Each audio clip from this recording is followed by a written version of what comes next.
Okay, so it is 2 o'clock. We can go ahead and get started. I will leave the poll up and you guys can continue to let us know who you are. Again, if you are a private school counselor and you don't see that option reflected, go ahead and just let us know in the Q&A and we will and make sure to know you're here. So before we get started, a few housekeeping notes. We can't see or hear you, of course, so go ahead and keep doing whatever you're doing, eating, folding laundry, multitasking in some nature or another. And hopefully you've all found the Q&A within Zoom. That's what we will use to triage all of your questions. So feel free to ask them there and we will get to them in the Q&A section. So before we get started, I want to share a little bit about what is on tap for this afternoon. So we will share a little bit about Scoir and who we are and why we care about what we do. Then we'll hand it off to Ethan, college essay guy, and go through our brainstorming exercises as well as cover the practical tips for answering those questions that you see on the screen. And then finally, we'll have a Q&A section at the end. So we're planning for about 45 minutes of content and 15 minutes of Q&A. So again, if you have questions, feel free to drop those in the Q&A now, and we will get to them a little bit later. One last note, we are recording today's session and we will email it out to you. So do not worry about that. We will make sure you get a recording of this because it'll be really, really valuable content. So to introduce myself, I am Becky Torrey, Senior Product Marketing Manager here at Scoir. And of course, we're joined by college essay guy himself, Ethan Sawyer. So Ethan, I know you had a question. A check-in question? Yeah, totally. Yeah. Thanks, Becky. So my check-in question is, I want to do a little, if you really knew me. And if you, forgive me if you've been to one of my sessions and you're like, oh my gosh, he's playing if you really knew me again. But it's such a great question, I think. And what do I mean by this? I want to check in with, if I really knew you, this is you, dear counselor, and I'm going to ask you too, Becky, in a second, like, what would I know about you? And the reason I like this as a check-in question with students is that it kind of situates us more in the place of where we're going in terms of the personal statement. So if you really knew me, Ethan, and what I'm going to do here is I'm going to try and tell you, Becky, something about me that you don't already know about me. I'm going to try and go beyond the obvious. And then I'm going to try and actually connect to one of my values. And by values, I mean the things that I really care about, like the motivations, driving factors, my needs. So if you really knew me, Ethan, you would know that I've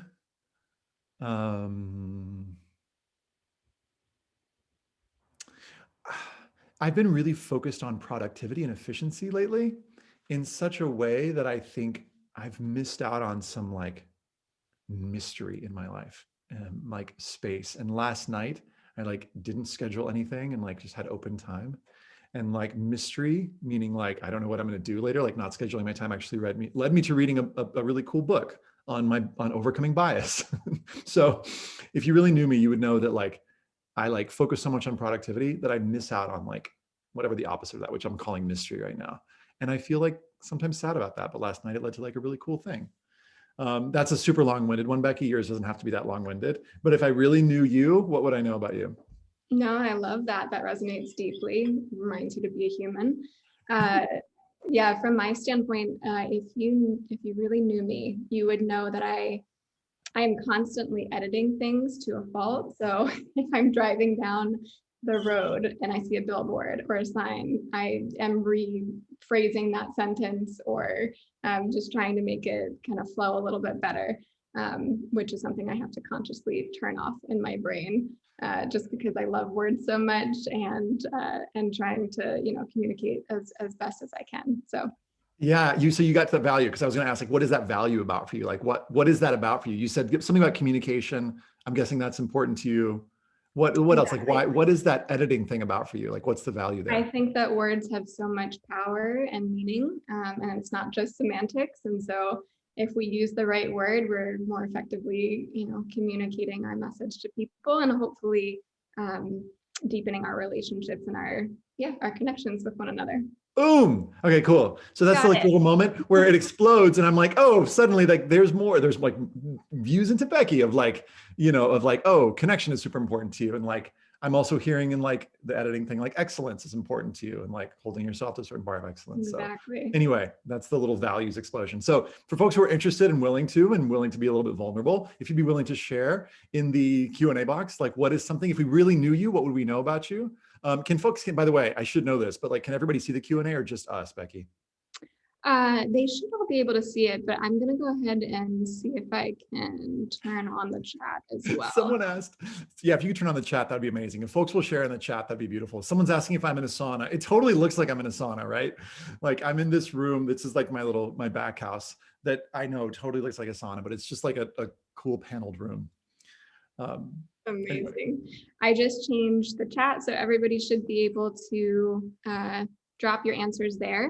And if you just want to change the to field to all panelists and attendees, that way all of your colleagues will be able to see as well what your answers are.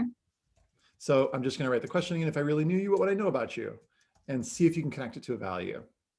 A lot of the stuff that if you've been to my sessions before, you've seen that it's like, you know, train the trainer. And so part of why I ask folks to do the exercise is to see how they can work for themselves. And then that helps you understand how you can use them with your students. So cool. All right, I'll shut up for a second. No, that's great. I love it. Yeah, so that's us. Becky, Ethan, really excited to have you all here today. I will start just by talking about Scoir's mission in case you're unfamiliar. I know there's a lot of new folks here who probably aren't familiar with Scoir. So just to give some insight there. Hey, Becky, the chat is still disabled, it looks like, for folks. That's too bad. Let me see if I can adjust that. Okay, try now. Beautiful. A couple that have come in. One, if you really knew me, you know that I'm a sponge for learning and professional development. You know I love organizing and I'm a planner. All right, go ahead, Becky. Amazing. Excited to read through those in a second. Okay, so Scoir, it's a college admissions network. We have student, counselor, family, and college browser-based software. So with that software, we connect those students, those families, and of course, their counselors to the college admissions process. And we make it much, much easier to organize those college lists and documents and hear directly from the colleges of interest. So our goal is really to inject more transparency into the process and protect PPI. That's super, super important to us, as well as empower communication between everyone involved in the process so that more informed decisions can be made and there are more positive outcomes. So better fit and greater student retention. You know, we really believe at Scoir that higher ed is one of the surest paths to success. And so if you didn't know, we actually give away Scoir for free to all Title I eligible high schools. So if you are a Title I eligible high school, you don't even have to have the status if you're just eligible. We would love to hear from you and get you set up with Scoir and to make sure you never have to pay a dime for it. And then if you know of anyone who is a Title I eligible high school, right, works at a Title I eligible, let us know. And we would love, again, to get them set up. So one last commercial before we hand it off to Ethan, who will lead us through the main bulk of content. Last fall, we launched the Inside College Admissions podcast. So we're giving you a chance to hear directly from admission reps and other experts in the field, like College Essay Guy. We actually had Ethan on the podcast recently, and it was really, really fun to hear him help one of our teammates kind of think through and identify an essay topic, just the same way that he helped students put her on the spot. And I think she loved that exercise. But it was really fun to see kind of his passion and heart for this work come out. It was really evident, and I think you'll all see that today. So you can find Inside College Admissions wherever you listen to podcasts, Apple, Spotify, Google, and hopefully you'll subscribe. So without further ado, Ethan, we'd love to hear a little bit more about you, how you got started, and of course, what we should be keeping in mind as we think about our essay plans. Awesome. Thanks, Becky. I so appreciate that. And we're super aligned. I heart Scoir because of the commitment to access. That's something that at College Essay Guy, like we're all about democratizing the college application process to whatever extent we're able together to do that. And all the courses that I ever lead are pay what you can. And if they're Title I schools, yes, absolutely free. So there's a thing that I'll talk about at the end that's free for folks. So yes, thank you for sharing that. Okay, so I don't want to spend too much time on me. I want to spend more time out there with y'all. So I'm, a missionary kid, grew up all over, moved 13 times, went to Northwestern, got a job in, helping students with their essays out after college, and just kept doing it. So for about that was in 2003. So about the last 17 years with a break for grad school, I've been working on this. This is what I spend 8 to 12 hours a day thinking about, is how to help students tell their stories. And so that's what I want to talk about. And that's what I want to give y'all. I want to give y'all some practical things that you can use with your students like right away. And I want to start with brainstorming, because I think that part of the magic of this process, if we can get students excited early on with some ideas. You saw me doing this with Becky. I'm like, that energy, that's like kind of excitement. If we can get them to long for the sea, there's that great quote by, I think, Niels Bohr, somebody that said, if you want to, sail across the ocean, don't talk to me about building a boat, building boards, like teach your builders to long for the endless immensity of the sea. And I really believe that this process, and at the start of this process, we can get students to long for the endless immensity, not of this process, but of themselves, right? Because there's so much that they can learn about themselves through this process. And so some of the questions, so this first question that I asked y'all, which you beautifully responded to in the chat box, take a look at what some folks responded. The more that I find that students can answer the question, so what, the more it can lead to those deeper qualities, values that colleges are looking for. So for example, when Becky was sharing, she started with the sort of like, I'm often editing, right? Or constantly editing when I see things, but what's the deeper so what? Like, what is that about for her? And when she, kept talking, she got to like, well, for me, it's about like communication, and it's really important for me to communicate because I think words are powerful. So you can feel it like leveling up, and I'm moving down, but because it's like getting deeper and deeper. And then it's like, words are important. And then it's like communication and connection is important. And so I'm getting like all these core values of Becky just in this one share, because she's just basically answering, so what? So you can see in some of the things that folks have shared, and then, so everybody who's shared, I would ask you to like, can you so what yourself another step further? Can you keep going? And that is a beautiful question, even with students, because what it does is it situates us in the place of the personal statement. Because yes, students are going to be sharing personal details, but beyond that, we need insights. We need answers to the question, so what?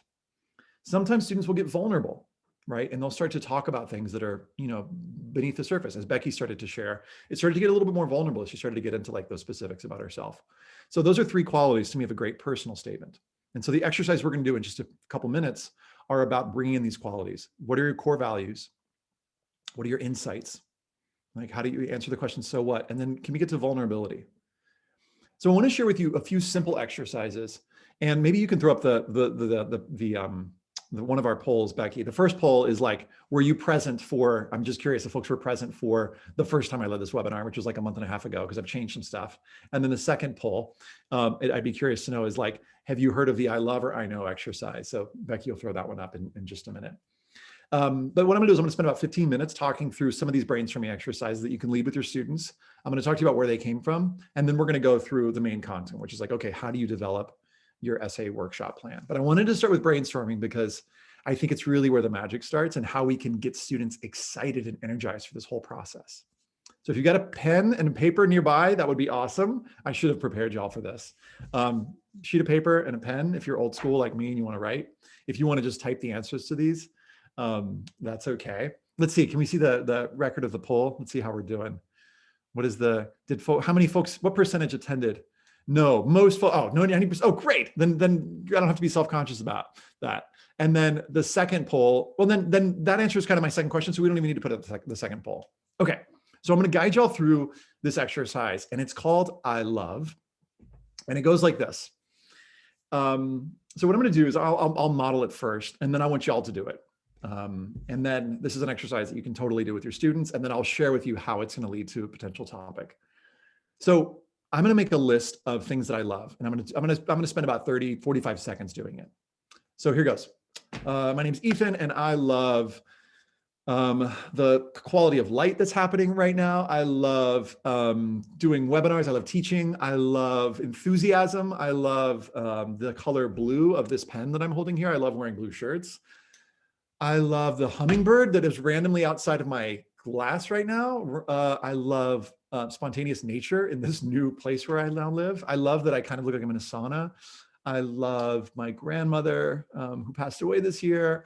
I love the emerald perfume that she used to wear that reminded me of her. Ooh, I love this show this movie that I watched last night called An Inspector Calls. Highly recommend if you like mysteries. You kind of see where I'm going with this. Now, totally random. And like, how is that going to lead to a personal statement? Wait for it. For now, I just want you to like try this exercise, and I want you to just spend a minute on your own, and don't go checking email or checking your text. Like, do this with me, stay in flow with me, because it's going to connect, I promise. And I want you to spend a minute, and I'll set a little timer here. You're not going to be able to see the timer, but I'll let you know when it's up. And I want you to make a list of things that you love. Okay. 3, 2, 1. What are things that you love? Just type them out or write them down. Go.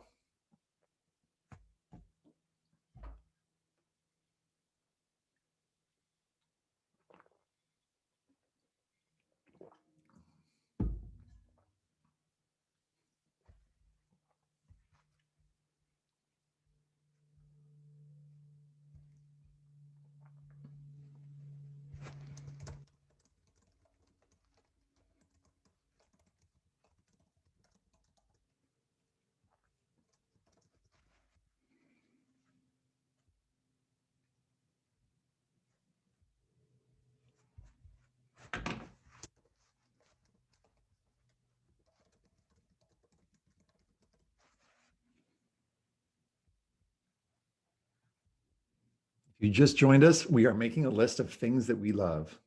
And if you want to put in the chat box, as Karen just did, please feel free.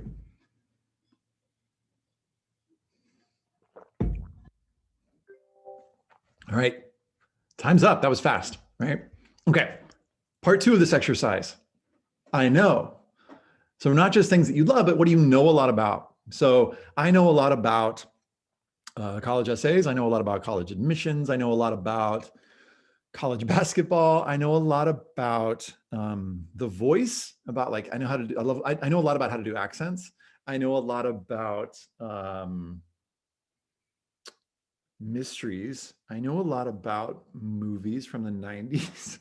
I know a lot about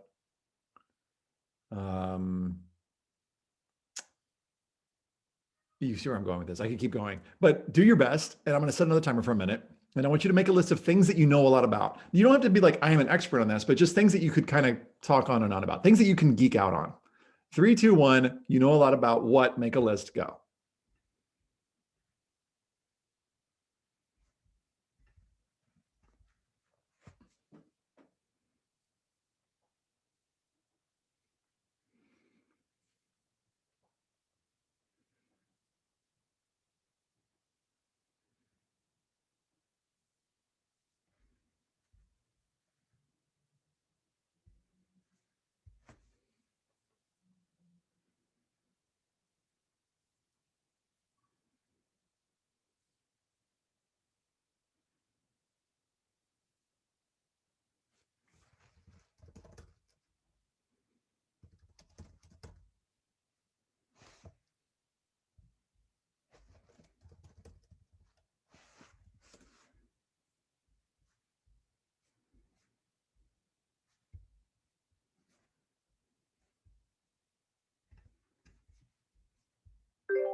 All right, time's up.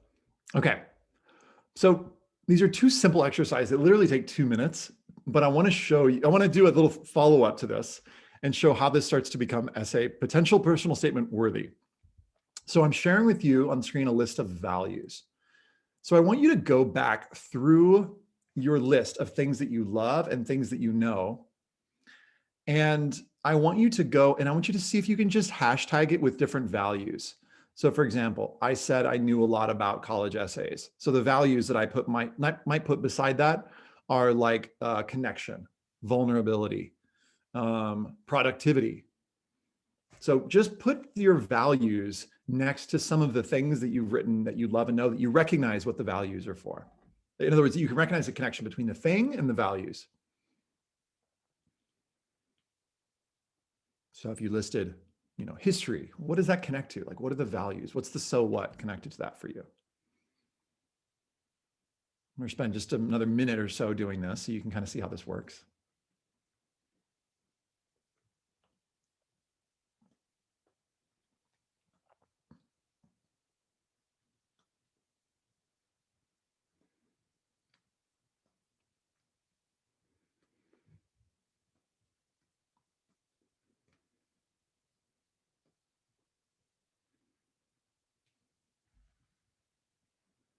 Scrolling down here a little bit so you can see some more values.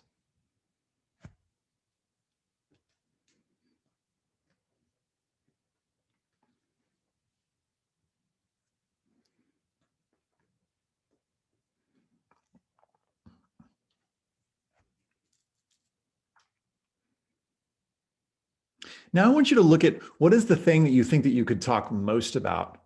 And I want you to see if you can name as many values as you can connected to that and put it in the chat box. So for example, let's say you were like, for me, I love games. That's something that I love and know a lot about. And I could probably connect it to a bunch of values. And so I would just write games and then here are all the different values that connects to. And feel free to share it in the chat box if you want.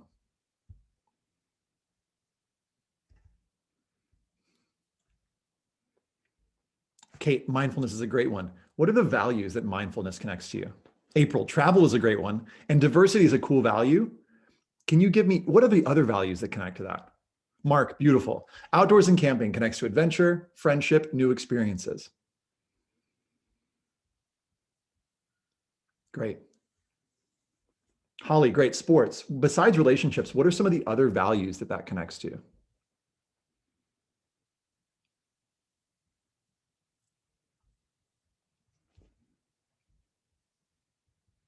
Great. So here's what we're doing, whether we know it or not.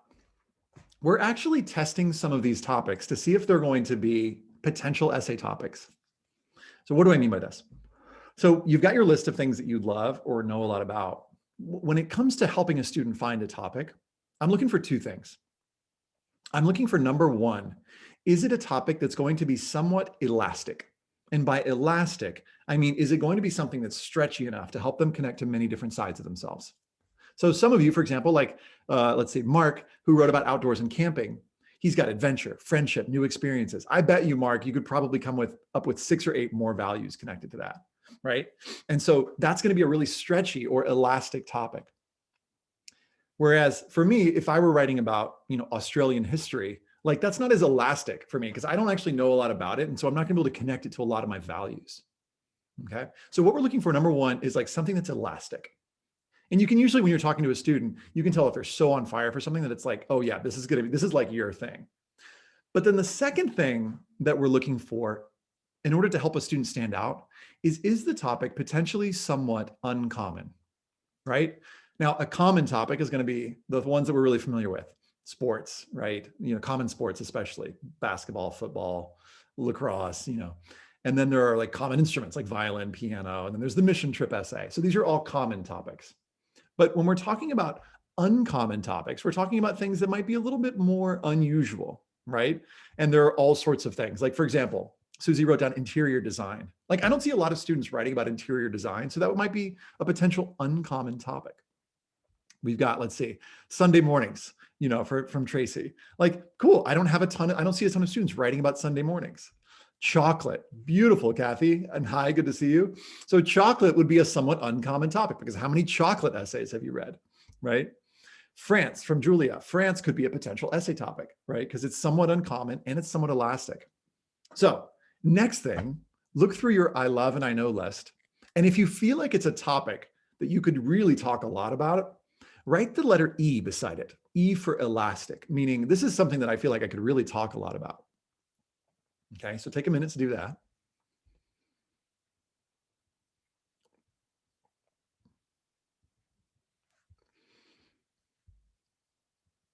Yeah, another great example from Catherine. Running the New York City Marathon, it connects to dedication and patience, belonging, strength, fun, community, challenges, excitement, health. That's a super elastic topic. So I would just put an E beside running New York City Marathon if I was Catherine. So first, we're testing for elasticity. Can I connect it to lots of things? And then the second thing I want you to do is I want you to look for what are those uncommon topics and put a U beside those. So if I were Catherine, running New York City Marathon would have an E beside it because it's very elastic, connects to many different things. And I would put a U because it's uncommon. And because how many essays have you read on running the New York City Marathon? Now, if I'm Chris and I've got sports, maybe that's an E, an elastic topic, but maybe it's a somewhat common topic. Now, that's not to say that, Chris, you shouldn't write about sports if you can connect to many different things, but it's going to be a little bit harder to stand out because so many students write about sports, right? Same with you, Liz, with basketball, right? Basketball is going to be a little bit more common, right?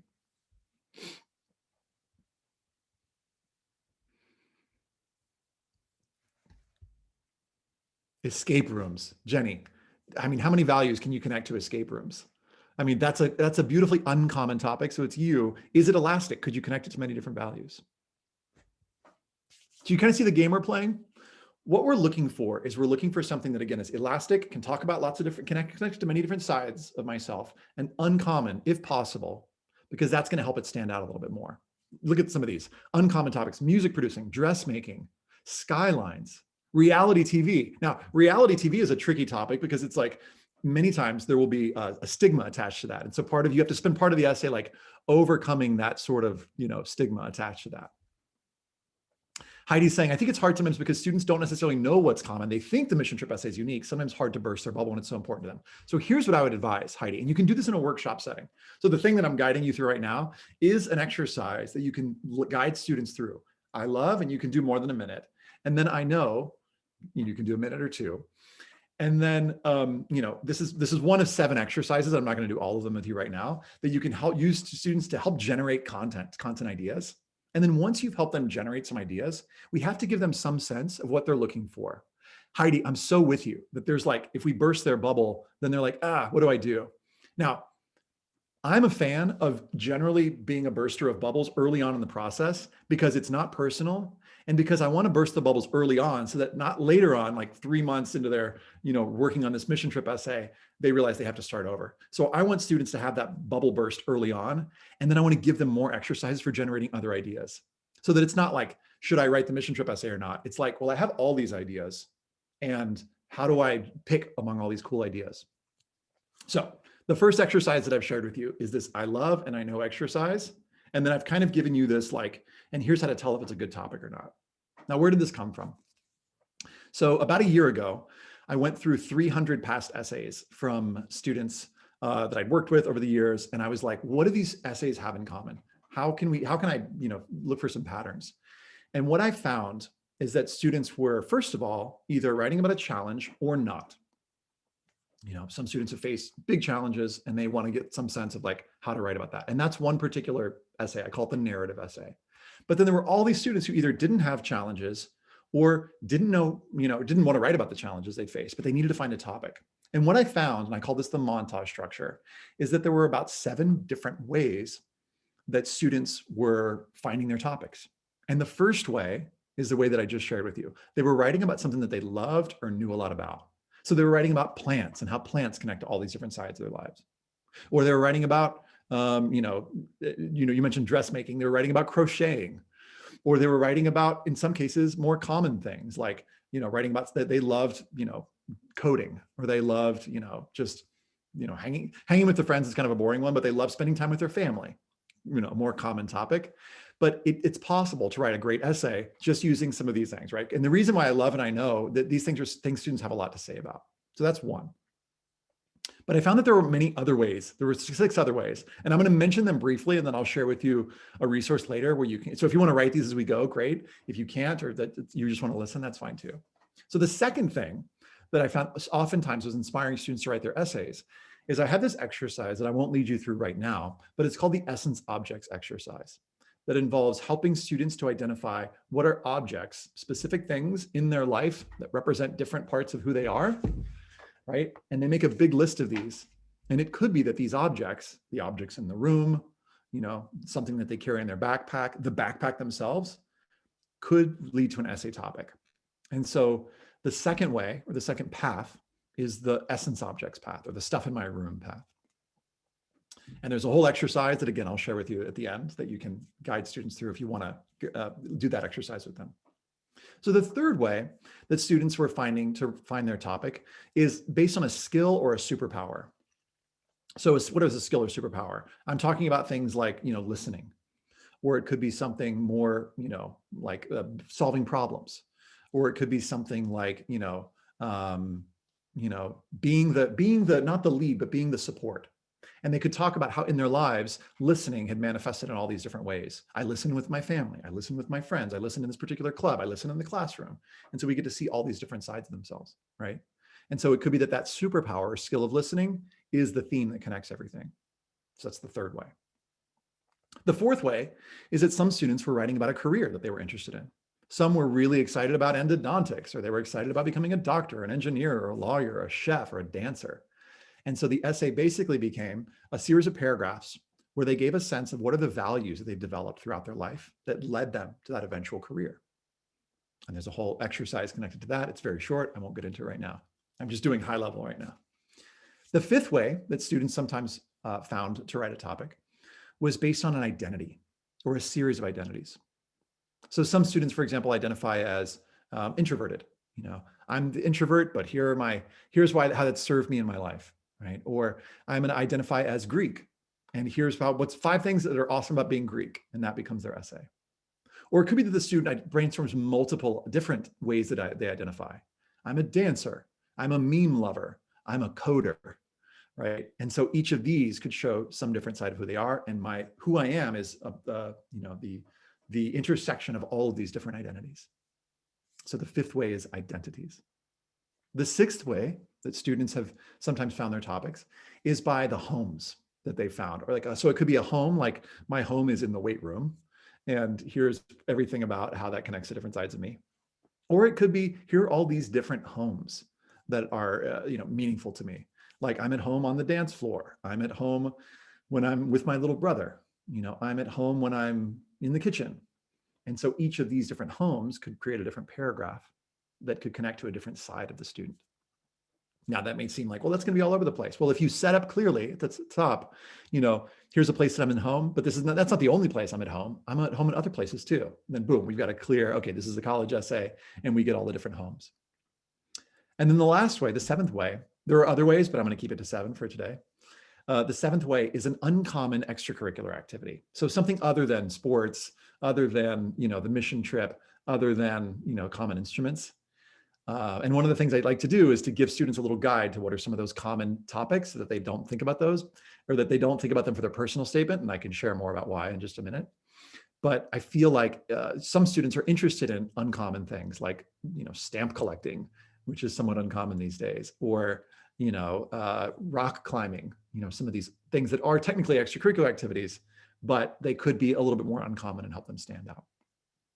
So just to review real quick, because you're like, wait, what are those again? First is students oftentimes will write about something they love or know a lot about. 2 is essence objects or stuff in my room. 3 is skills or superpowers. 4 is career. 5 is identities. 6 is homes or home. And then 7 is an uncommon extracurricular. Now, one of the things that I would suggest doing, and I'll share more resources about how to present this all to students, is to give students, to lead them through a dynamic brainstorming session that gets them to think about all of these different possibilities. And then give them some sense of, okay, what are we going for with these? Again, something that's ideally elastic and something that's somewhat uncommon. And that frame of uncommon and elastic applies to all of these 7 different paths that I've mentioned, okay? And then I find that it's also useful in a workshop, and I'll get into more specifics of like how do you develop an actual plan in just a minute, but I find that it's also useful to have some time, whether you're doing a workshop in person or virtual, to actually give students a chance to ask, is this such and such a good topic or not? And I play this game with students virtually or on my courses. It's like they do a hashtag, is this a good topic or not, with the acronym, and they'll actually ask, and I'll help talk students through certain topics. Like for example, just using the ones here, Cooking new recipes from Karen Grace Bay from KGB. So cooking new recipes could be great. It's a somewhat common topic. Like I've seen other students write about it, but I think if it's really elastic for you, it could be really awesome. Music producing, good, somewhat uncommon. Dressmaking, really uncommon. And so giving students a sense of like, what are some of the more common topics or what are some of the more uncommon topics is a great way to help students, especially early on in the process as a counselor, to give them a sense of, you know, guiding them towards more uncommon and more elastic topics. Okay, so that's a lot on brainstorming. And I want to spend some time talking about sort of the logistics of how do you actually lead a workshop? When should you, the who, what, where, when, why, how. So let me grab my notes so I don't miss things. And I'll share more resources on brainstorming later, if you like. All right, so let's start with who. So who's leading this? I mean, ideally it's probably you or someone from your team. But one of the things that I really love to ask counselors is like, who else could be on your team? You know, do you partner? And some of you probably on this call are already partnering with your English department. But if not, could you partner with them and get together and figure out what is a dynamic, you know, workshop that we could lead our students through, or a process that we could lead students through to all get on the same page? Because sometimes I sense there's a disconnect between like what the counseling department's doing, what the English department's doing. So if we could co-lead together a workshop, figure out, you know, who's going to be the main leader, who's driving it, and then how are we, you know, setting a plan in place. And maybe this is obvious and sort of like no brainer, but sometimes I've heard folks say like, well, I've never really asked them. And it's like, well, start there. That could be a great thing to do. And one of the things I want to advise in doing that is to set a group intention. So it's not the who, what, where, when, how, it's the why. And a simple exercise that you can do with this is you can take that values exercise, which you can just Google values exercise, college essay guy, and say to the group, so let's say it's just you and another person, and just ask, what are your core values when it comes to this particular process with students? Like, what do you want them to get out of this? Because for someone could be on the side of like, I want this to be efficient and productive.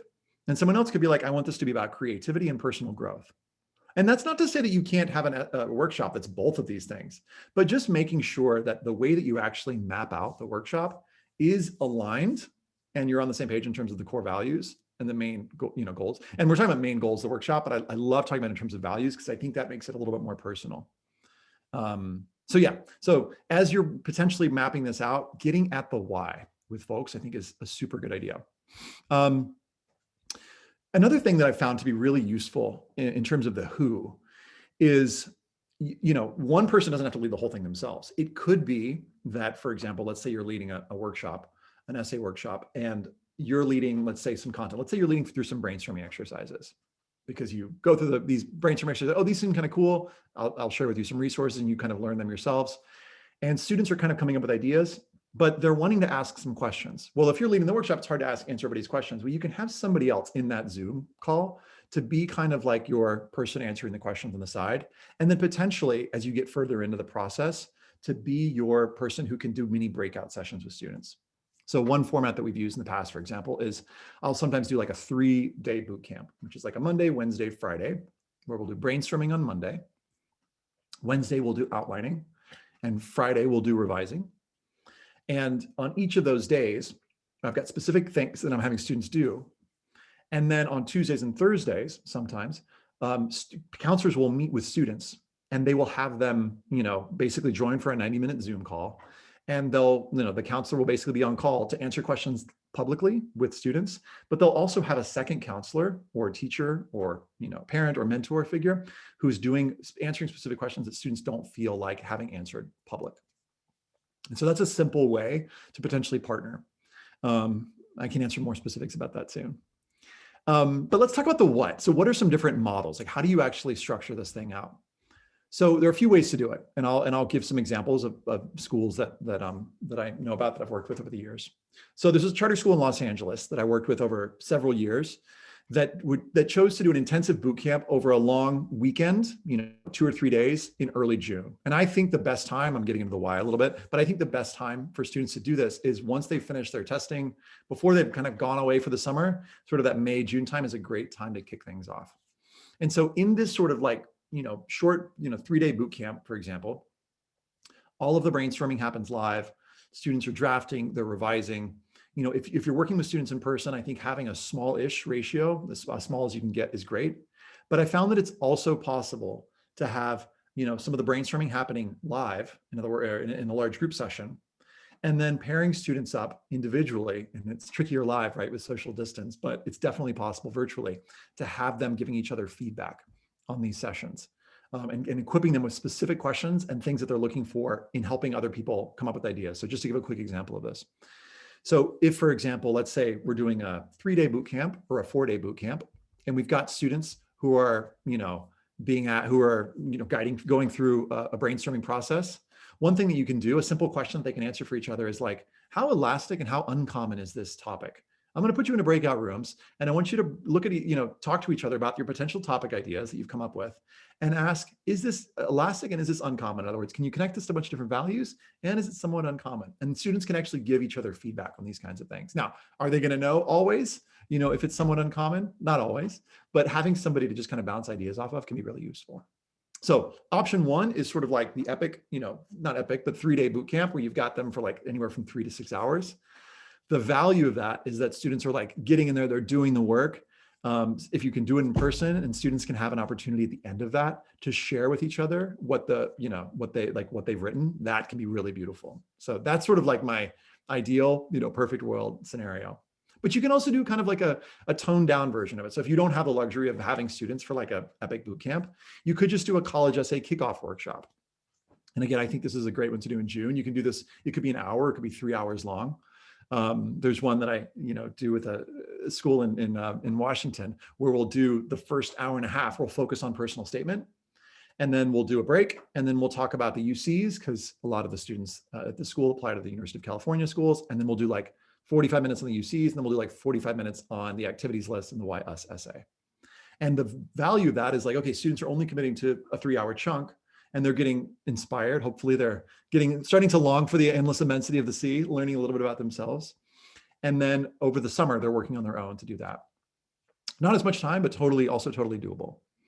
Another possibility is to spread it out over the summer. If you have the luxury, the potential to work with students, I've found that working once a week over the course of 4 weeks is the model that I found that works the best. So I do these pay what you can courses where I think that's, because I've tried to like squeeze it all into like a week and a half, and students do pretty well. Like they get started with a draft, but if you can get students working over the course of like a few weeks, that gives them time in between to like write.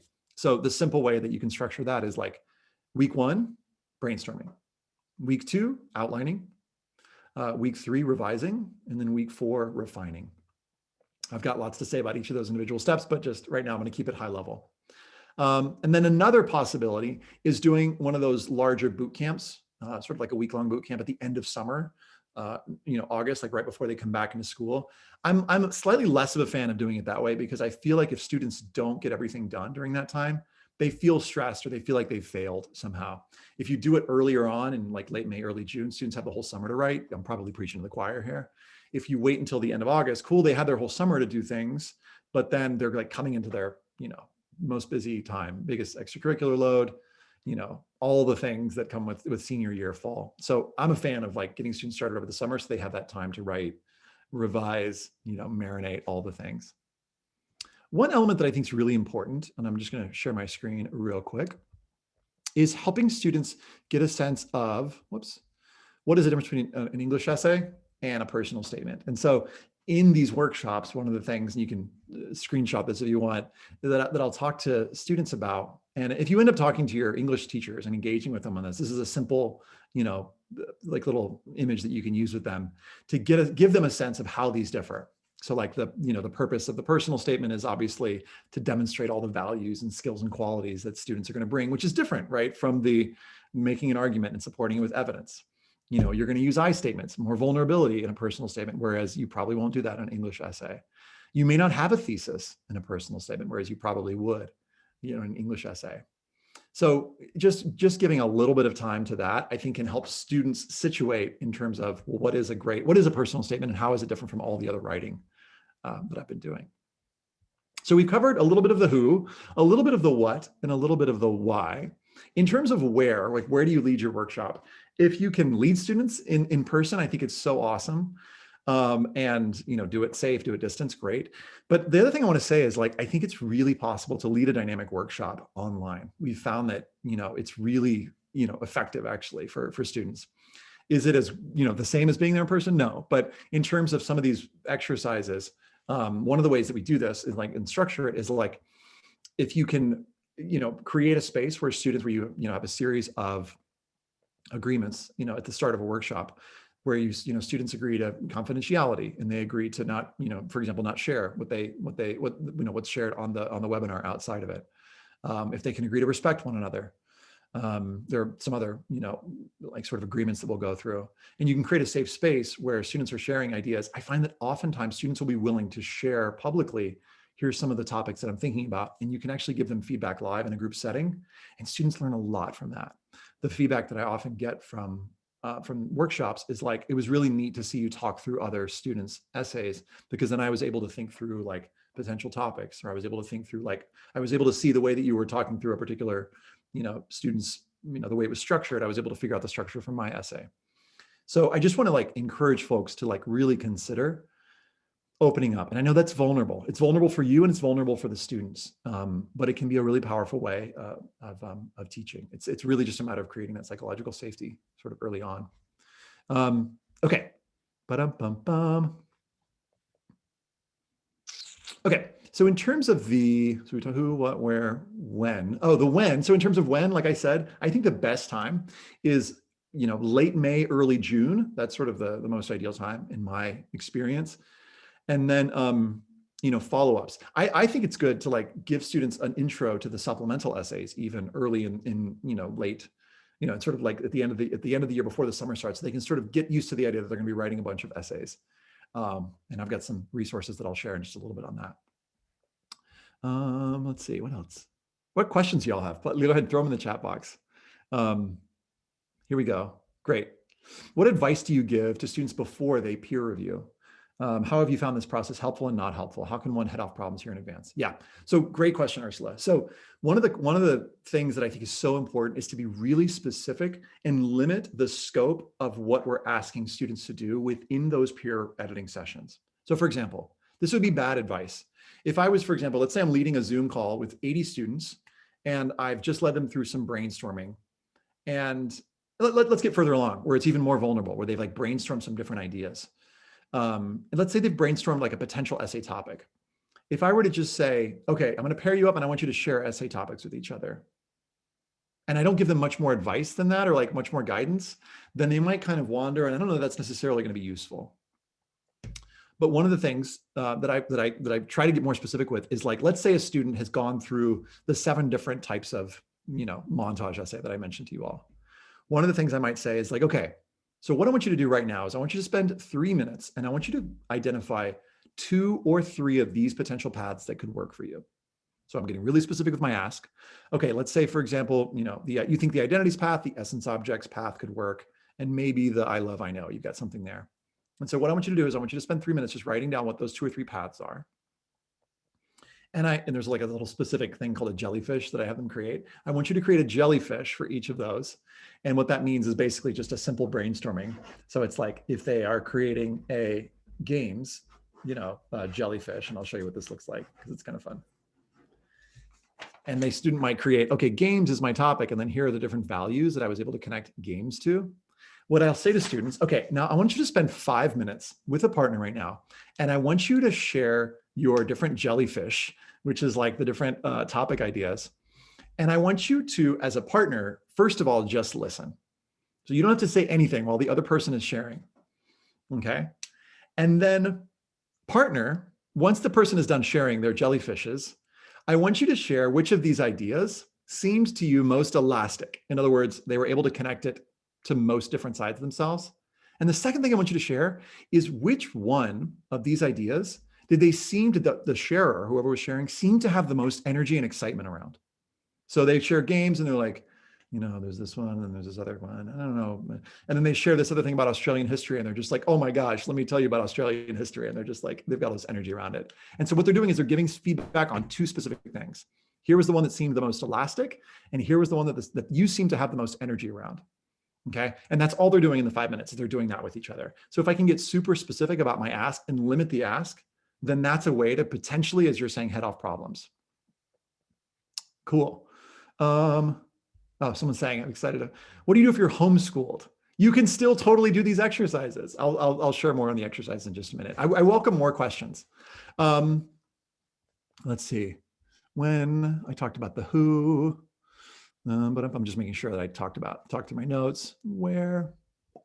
Zoom is awesome. Let me share with you two particular ways, and this will answer the person who's interested in homeschooling. Oh, outlining. Does this include writing a draft? Not necessarily, Sherry. So one of the things that I find is, let me take you inside this. So there are two things that I've got coming up. So one is like, I've got this big online boot camp that's happening in a few weeks, and it's part of something called College Essay Guide for Schools.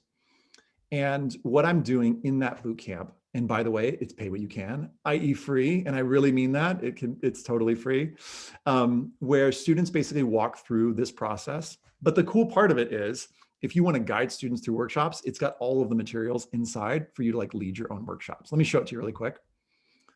Here it is. So the thing that I developed over the last year is something called this Choose Your Own Adventure essay tool. And the way it works is students basically go through these 4 different modules. And I'm leading this boot camp coming up in May, which if you're interested, I can email you more about, that is going to walk students through brainstorming. How do they outline and write it, revise it, and refine it? And on day 1, it's brainstorming. Day 2, it's outlining and writing and revising. So to answer your question, so the person who just asked about outlining. So one of the things that I'm a big fan of is outlines. And in fact, before students even write their first draft, I encourage them to come up with 2 or 3 potential outlines.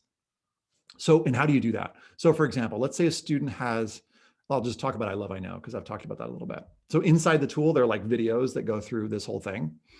What I want them to do is, once they've come up with their potential topic, I want them to come up with 4 to 7 different examples for their topic. Okay. And so what do I mean by 4 to 7 different examples? Well, for example, there's one student here who came up with this idea of like animals, all the animals in his life. And he wanted to write the animals essay. So, okay, what are the examples? Quail, lamb, seahorse, birds, and chicken. So these are his examples for his topic. And then his outline is just basically going to be which different value, i.e. side of himself, could he connect to that particular animal? Okay, so the quails have taught him patience. Well, great. Give me a little quick outline. How did quails teach you patience? Or how did a lamb teach you trust? And then what the student does once they've got this basic outline is that they should have a sense of like, is this going to work or not? And so step 2 in this whole process is like create your 2 to 3 outlines. And then at the end of this, get feedback on, or write your first draft, and then, get feedback on your topics, and then go into, writing the first draft. And the way that it works through the boot camps is students go through each of these different modules. And then depending on their relationship with their counselor, they either get feedback from them or they potentially prep with a writing partner, which is like, somebody else on the course or a mentor, in order to kind of work through these. Let me see if other questions have come in. Let's see. Ducks quack me up. I love it, Scott. Sonia, you sign your students up and you're excited. Awesome. I love it. Oh, we got questions in the Q&A. Thanks, Becky, for the ping. All right. Before I jump to those, actually, let me show you this other thing that I said that I would show you. So the other cool thing about this is, yes, this has pretty much the answer to any question that a student would ask. But if you click this counselors tab, some of you are probably wondering, Ethan, those exercises were cool, but you kind of went through them fast. So if you want a guide to essay workshops, I'd like to lead students through my own brainstorming workshop. You click here, and there's basically a simple workshop outline that students can, it basically has these exercises. I love, if you really knew me, the essence objects exercise that I mentioned with links to all of those. And here's a little downloadable PowerPoint template. So you click this, and here's the PowerPoint template. You just change your name, and then you go through all these different exercises. Because sometimes that's the barrier, right? It's like, oh, I don't want to have to create a whole different, slide thing for this. What's the purpose of, an essay? And then it's got example essays and stuff. So if you want to guide students through this on your own, it's all right here. The other cool thing about this tool is that when it comes to answering students' questions about like brainstorming, when students ask like, how do I come up with a great topic? Here are all the exercises that you can point them to. Or, how do I outline? First of all, do I need to outline? And the answer I think is yes, but here are the answers to it. And then, how do I outline it? Well, if you're writing a narrative, which is a challenge-based, here's a little link that point students into this section, or here are the ways to outline all those different types of essays. It's pretty comprehensive. We spent a lot of time on it. And then there are a bunch of sample essays. You know, if students click here, they'll see all kinds of different, these are all the sample essays that are inside the tool. And then the FAQ page, of course, has all the questions like linked in that way, but it's also got the table of content. So these are all the different sections of what's inside this. So the goal here is to help students in a step-by-step way have pretty much everything they need to write their personal statement. And did I mention it's all kind of free? All right. Emily asks, I've had students say they've been told to stay away from vulnerable topics, anything too personal. What's your take on this? So it depends. And what I would say, Emily, is there's a whole exercise on this called the feelings and needs exercise, which is in the narrative section, which is like when students have faced challenges that are going to help them figure out in about 10 minutes if the topic is quote unquote essay worthy. And then once they've gone through that exercise, there's some advice on that. And that's actually inside the FAQ of like, should I write about mental health issues, for example? And the answer is it depends. And that there's some like little things that I walk through to help them see, can they get, for example, beyond the challenge itself and get into the what I did about it and what I learned. And there are a bunch of questions inside the tool to help them get to that place. So let me just give you a quick example, Emily.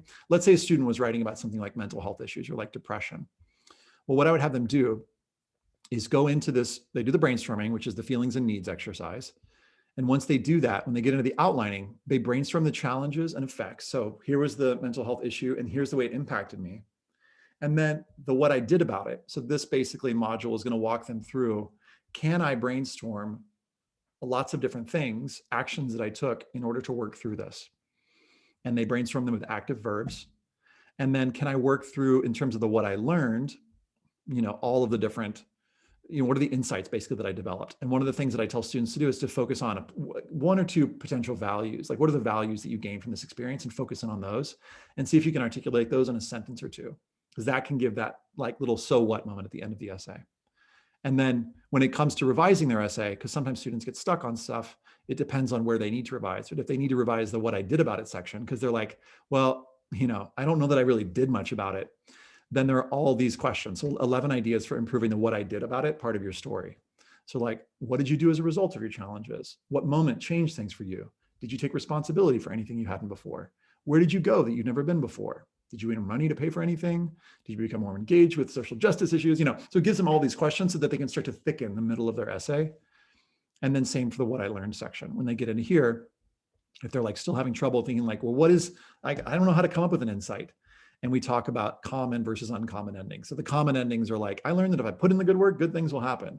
And there are 19 ways in here to make the essay slightly, you know, more insightful. So that's kind of like the long and short answer to your question. Okay, other questions. It's rare that I come across students who can write at this level, even with guided topic brainstorming. How do I support them when they've been taught to write at this deep level? So I feel like, Tracy, what we do is we just keep giving them the resources, and as deep as they go is where they're at. And one of the things that I'm really a big fan of is just continuing to ask those big questions. Because I think that even if the student doesn't often, like you're saying, go deep, still asking them the questions gets them to begin to digging in. So I wouldn't necessarily treat those students any differently. And the exercises, all the exercises that I'm talking about, are relatively elastic. In other words, they work with a wide range of students, whether they are deep thinkers, great writers, or quote unquote not deep thinkers and not great writers. I think that many, perhaps all students are all actually deep thinkers. It's really just a matter of giving them the right questions. And so I try to include in here questions that feel like they can get students to deeper levels. And then where they end up is where they end up, you know, with the time and energy that they put in. Ba-dum-bum-bum. How long is each session? When you mentioned a 4-day workshop, it is an hour a day. I like 90 minutes, Alice, for the workshop, because I feel like that's a time for students to get like an hour of content and then 30 minutes to get lots of questions.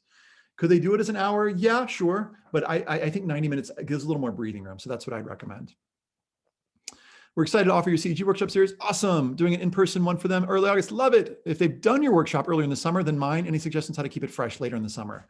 Amy, so when you do the thing in August, see where they're at. Like I would just do I would actually have them send you their drafts early on and kind of see where students are at. So it depends on how far along they are and how much they've gone through the tool. So I would give them specific instructions before you meet with them in August to go through and set the expectation really clear about what you want them to bring in August. Do you want them to bring a finalized draft? Do you want them to bring a work in progress draft? Like, what does that look like? And then I would say, depending on where students are at, if they're pretty much cooking on their personal statement based on the work that they've done, then I would talk about supplements. I would spend the time talking about activities lists, additional info, and the YS essay, which, by the way, I'm doing crash courses for. And you could basically just treat those as like times to answer questions about those potential essays. Ooh, yes. Someone's asking, can you talk about how you structure the 3-day boot camp? For sure. Here goes. Becky, can we go just a few minutes over, or do we need to end right on time? Could I get like a 5-minute extension? You may. Yep, absolutely. I appreciate it. If anyone needs to jump, we are still recording this and we'll send out the recording after. Yeah, awesome. Okay. So for the person who was asking about how to structure a 3-day boot camp, I would go brainstorming day 1. I would go day 2, how to create a great outline and write the first draft. And then on day 3, I would do revising. And if I were to get into all the details of it, it would take our last 5 minutes. But essentially, I think they need great, awesome, inspiring brainstorming exercises. I think it's really important to not encourage students to start a draft, but to brainstorm different ideas and test them to see if they're going to work or not. And then to get a little bit of feedback, either from you or from a writing partner who's equipped with the sense of like, well, what are colleges looking for? Again, elastic and uncommon. And then in terms of revising, it would take a lot to get into all the revising stuff, but essentially they need some advice on how to know if their topic is working or not. And specific things on how to write a great opening and how to write a great ending. That's the very, very short. I'm sorry, that's probably a really dissatisfying answer to your question, but it would take me an hour to probably explain it. Can I get access to the Choose Your Own Adventure tool? For sure. So what we'll do is we'll follow up. Becky, in a minute, we'll just paste a little link that says, hey, who wants to hear more about this? I'll share a little follow-up for folks who are interested in the Choose Your Own Adventure tool. It's inside College Essay Guide for Schools. And again, it's pay what you can, which means that there's like a suggested cost, but if you want to pick $0, please pick $0, because I'd rather have you and your students involved and using these tools than not. And it's definitely free for Title I schools, but really don't feel shy about clicking $0. Is it appropriate to link these tools on our own websites? For sure. Yeah, if you're a high school counselor, I'd love that. And how do we get access to Choose Your Own Adventure tool? Sign up for College Essay Guide for Schools and you'll get access to the tool. And are these tools resources available once we sign up for the workshop? Yes. I want to use it for my daughter. She's in 10th grade. What's my path? I would wait, because I would say don't worry about your essays if you're in 10th grade. Let me go back to the chat box now. Let's see. I've had students. I'm scrolling down. Yes, I'm seeing that they're repeated. You're welcome, Dana. Okay, here's one from Meg. So often my students who write their essays over the summer find those essays are better suited to answer supplement questions. They feel frustrated about having to start over. Other than straightforward brainstorming options for supplement essays and trying to work around whatever topic they selected for their personal statement, what suggestions do you have for helping students develop broad options?